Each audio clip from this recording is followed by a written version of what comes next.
we start the video, I just want to let you know that I do have a Patreon, and it's the only way to keep this channel alive. If you want to be a member of my Patreon, it's in the link in the description down below. In order to react to videos like these, since this is a Patreon requested video, I have to let you guys know, you only be a member, you have to be a Hobidon hero or a Hobidon protector on my Patreon. This allows you to request for videos in the future and maybe some artwork. That's all I have to say. I hope you guys get the message, and like I said, if you want to request a video, you got to be a member on my Patreon. That's the only way to do so. And it's in this link in the description down below. Now, enough of that. Let's get on to the reaction, shall we? And I hope you enjoyed the video. Take care, and let's get this started.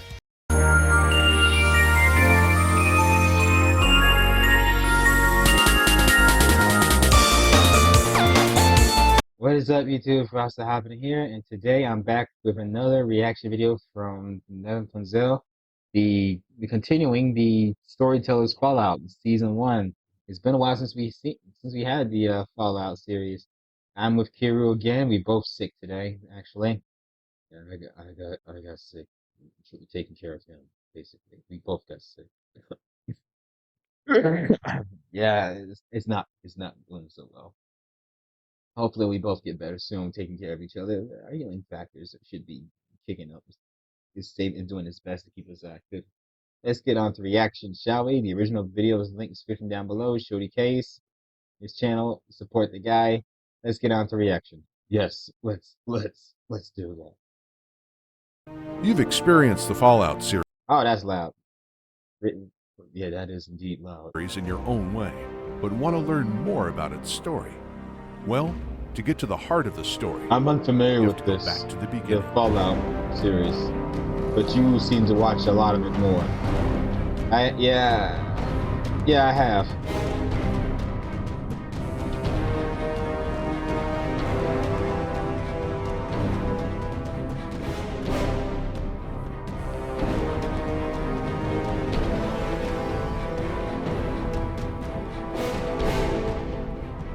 Chapter 8, Vegas Houses Vegas. Okay. Everyone loves the Pip-Boy 2000, but what is happening here? Have an active on-the-go lifestyle. Your friends at your Robco guess know is that as you good as need mine. a personal information processor that suits your adventurous attitude. So we're giving you all the features of our Pip-Boy in an ultra-portable new form. That's nice. Introducing the Pip-Boy 3000. With this smart device, you won't have to waste time thinking for yourself. This feat of Robco engineering keeps track of your vitals, manages your finances, tells you where to go, and it's stylish. The Pip-Boy 3000 is our most durable Pip-Boy ever. What does stylish have to do with anything in survival? A nuclear blast. I have no idea. Oh wow. Get the Pip-Boy 3000 today. Our sale bots is he are okay? standing by. And coming for Christmas 2077. The Pip-Boy 3000 I don't trust robots. Robot. Well, there are some robots I do trust. But that one looks pretty unfriendly. They don't make them like they used to. Of course, no, they don't. They don't make much of anything anymore. But back before the war, they built most things to last. Just about all of the robots puttering around the wasteland were constructed back in the 21st century. The amazing thing is, they're still functional after 200 years. Most of them were made by the General Atomics Corporation. But the Securitrons that are rolling around New Vegas, those were made by a competing company called Robco Industries. It's no coincidence that New Vegas is crawling with Robco robots, because the same man who founded the company back in the 21st century is still calling the shots there today. He's over 250 years old by now, but time hasn't slowed him down at all. He's a real pre-war industrialist, and they don't make them like that anymore.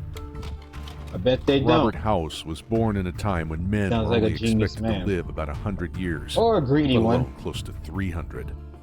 There are a few other unusual individuals out there who've managed to stay alive for that long, one way or another.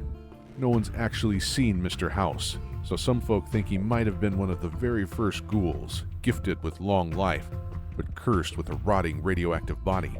Others think he might be a mutant. The forced evolutionary virus grants indefinite life to mutants, but the first mutants didn't appear in Vegas until decades after the war, and House would have probably died of old age by that time.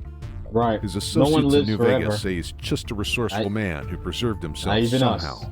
kept himself going all this time on the best life support equipment that pre-war society had to offer. He set up shop inside one of the big casinos on the Vegas Strip back before the war, and hasn't set foot out since. Really He only now? communicates through computer screens, so as far as anyone knows, he could be a brain in a jar, or just a sentient computer that thinks it's a man. That can't We be do helpful. know a lot about House's life from before the war, thanks to history books.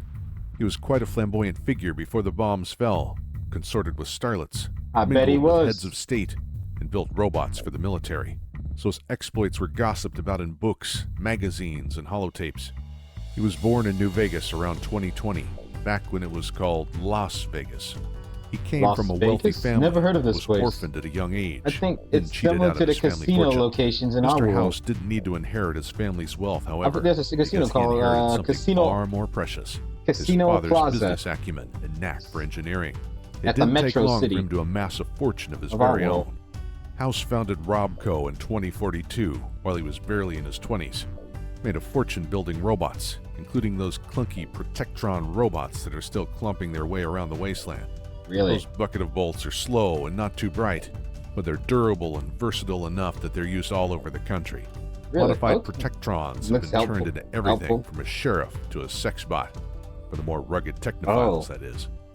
The technophiles That also doesn't love sound another right. product from Robco. I don't the like where this Pip-Boy is going. Personal Information Processor. They were issued to everyone inside the vaults, probably to make it easier for Vault Tech to monitor how their little social experiments were progressing. But those little gadgets were built to last, and plenty of notable vault dwellers have used that old Robco tech to make their way through the wasteland. That's actually House pretty and his cool. company also had a hand in building Liberty Prime, I think a we got gigantic killing something similar machine to that that the in Brotherhood our of world. Steel dug up out east. Yeah, but He seemed it's more awfully ours smug is about that one. futuristically cool. Even had a portrait commissioned of himself standing next These to his guys are monstrosity, pretty like good. a proud father. He Uh-huh. never actually got to see Liberty Prime running, though. House was smart enough to see the Great War on the horizon, and he turned his Got focus it. from national defense to keeping his hometown Las Vegas safe. I see. Mr. House knew that an apocalyptic war was coming eventually, and in the No one years likes leading that. up to the war, he pulled No every one likes string he a war. had to ensure that Vegas would Yeah, make some it through. people wants to start He it. poured all of his resources to turn his Lucky 38 casino into a fortress with enough firepower and processing speed to shoot down or hack and disable any missiles that managed to make it near the city. He even built himself a personal Wow, that's army impressive. of Securitron robots that were vastly superior to the old Protectrons. Faster, Oh. smarter, with bigger weapons, and all of them under his personal control. He sealed himself up inside the Lucky 38 and planned out his new world while waiting for the old one to end. But something went wrong Of with the course. scheme. House and his army of robots were quiet for close to 2 centuries after the war. He saved the city from the bombs and missiles and then just disappeared. His tower fortress was Not a nothing good more than a sign. lifeless concrete spire growing out of the middle of the desert. Vegas itself deteriorated in the decades after the war. The roulette wheels stopped spinning, the slot machines ceased regurgitating coins, and the tourists were overwhelmed by savage tribals that invaded the Strip. These tribes didn't care about the once great city they inhabited. They took no notice of they that wouldn't. impenetrable tower in the middle of the Strip. They spent their days looting and murdering. Some of them even engaged in acts of cannibalism. Oh, The town no. once boasted all-you-can-eat buffets on every corner. Savages like them would have been That's exterminated by terrible. the new California Republic if they had lived further west. Do humans They actually would have been capable of doing assimilated this? by Caesar's legion if they were on Lead the them other to the side wrong of the direction? Colorado Yeah. River. But in Vegas, they maintained their Terrible. ways for generations, even as civilization slowly spread through the wasteland around them. There wasn't much messed- reason for Mr. House to interact with the outside world when he was surrounded by Yeah, these messed wild up. men. It took the arrival of NCR scouts to You give them okay? hope of Yeah. rebuilding the world. At that first sign of civilization, New Vegas, a beacon that could be seen all over the Mojave, lit up. Oh, they got light. Electricity working here. Nice. When House's robot army suddenly appeared, the first thing it did was set about taming the tribals. The Securitrons were useful minions, but House knew that he would need human hands to restore Vegas to its former glory and draw the interest of the NCR. Under the threat of annihilation, the tribes either gave up their wild ways and allowed Mr. House to remake them in the image of Vegas in its heyday, or left. Okay. A long video. One band Try of to make things savages took normal. on the airs of old-world entertainers from House's youth. They shed their gecko-hide clothes, tossed aside their spears, began dressing in pre-war suits and quoting long-dead singers. Maybe some of the other tribes thought they'd gone soft for living in a swanky casino, but these chairmen cocked their hats and swaggered right to the top of House's news strip. Okay. House knew he'd also need a lower class of thug, so he also took in a tribe of brutes that could be counted on to perform the most unspeakable acts. The Omertas were dressed up in suits and ties. Of course they were no gentlemen. Their fortune was built on the worst form of slavery. They were the flesh peddlers and chem-pushers of the strip. Unfortunately, their services are in high demand.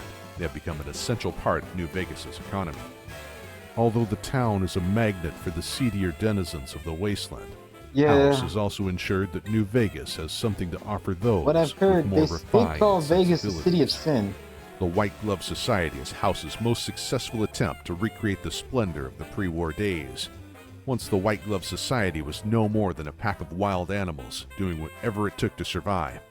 But now they operate the ritziest hotel in town, serving the most succulent steaks in the wasteland. Diners will need to put on their finest attire, though, but I hope it's the White healthy. Glove Society prefers patrons with marvelous fashion sense, if not particularly good taste. These three families ensure that House is at the center of a thriving city. As former rivals, these tribes endlessly plot against each other. Smooth. But House's Securitrons ensure that there is no overt conflict and that the stores, brothels, and casinos stay open. By the standards of the wasteland, New Vegas is a veritable utopia. That's why it has drawn the interest of both the New California Republic and Caesar's Legion. Each empire must continue expanding their territory, and New Vegas is the golden egg trapped right in the middle. For now, House remains within his stronghold. Walls of steel separate him from the hedonistic paradise of his own city. Outside, two great armies prepare for a war that could crush New Vegas. That's not House's good. army of robots and tribals is hardly enough to fend While off they're both fighting, the so NCR basically and while the they're fighting, people are Unless he having has fun some in secret this. weapon that hasn't come into play yet.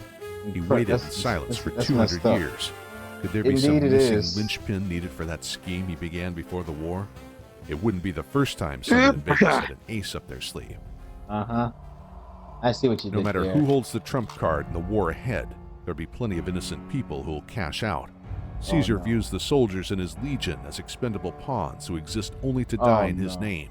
The NCR's leadership has committed mass slaughter of those who stand in the way of their noble but misguided goals. This is And terrible. House's minions have no mercy for the tribes that refuse to yield to his vision of New Vegas.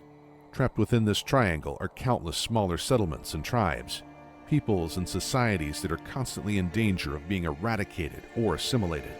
Of them, none have suffered greater struggle than the Great Khans, a once proud band of raiders who, like the NCR, can trace their roots back to the opening of the first vaults. It can be difficult to feel pity for a gang of chem-dealing raiders, but the Khans have faced extinction time and time again, proving to be one of the most resilient groups in the wasteland. That kind of resilience is something even Mr. House could respect. But that is a story for another day. Okay, to be continued, I guess. Well, that was Fallout Storyteller episode 8, Mr. House's New Vegas. What are your thoughts? What are your thoughts on it, Keru? It's a fascinating world. It's chaotic, barbaric. It needs order. Yeah, it happens during the bombing in the Fallout series. Anywho, thank you guys for watching. I hope you enjoyed this reaction video. Leave a like, comment, and subscribe. What were your thoughts on this? Did you enjoy it? Let me know. As always, take care, have a good day, be safe, and most importantly, stay frosty and stay healthy out there. Well, healthier than us. Until then, take care, everyone, and be safe. I want to say a special shout out to my following Patreons and fellow new Patreons members here. KKD Silver, Elian Maybe, Cameron Carpenter, David Dister, Marcus Angelic Boy, Jay the Real McCoy, Dakota Umlov, Zach Cow, Boss Maker, Nevin Punzel, Curtis Wildcat, and Matthew Hensley. Thank you for your support for being following Patreons of the Hobidon Squad. I look forward to seeing y'all in the next video.